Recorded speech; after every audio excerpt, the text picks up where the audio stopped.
Now, whilst we can use the in-game tools to see how much grass, wood, water and stone each community is producing, the Wolfgame community has been just exceptional at producing third-party tools and resources, so we can see this stuff at a glance. Where's the best place to harvest stone right now? How much wood can I harvest in this community? These third-party tools made by the community are exceptional, and there's new ones coming out all the time. So in this resource gathering window that pops up, we can also see how many other sheep are in the community. Now, because it says 0 at the moment, I'm the first one gathering in this community, you'll see that I would be receiving the entire base rate myself.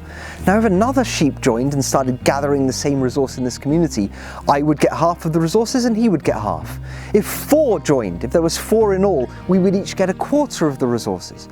So the daily base rate is split between the amount of sheep that are currently gathering that resource in that community. The more sheep, the less we'll each get. Now, beneath that, you can see a tax rate.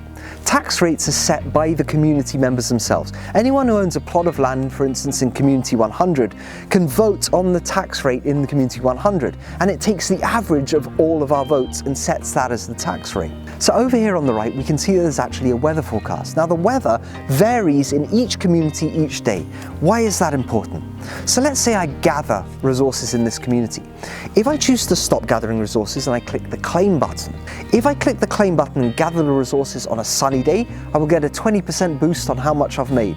If it's just a grey overcast day, I'll just get the standard 100%. And if it's a rainy day when I press the claim button, then I'll lose 20% of the resources. Makes a great big difference. So the second reason that the weather's important is because of wolves. Sheep are always in danger from the wolves. They prowl around the community. You can see there how many wolves are there in this community. They're out there looking for sheep to attack, looking for sheep who have resources so they can attack us and steal our resources. Now, the sheep get their resources from the land.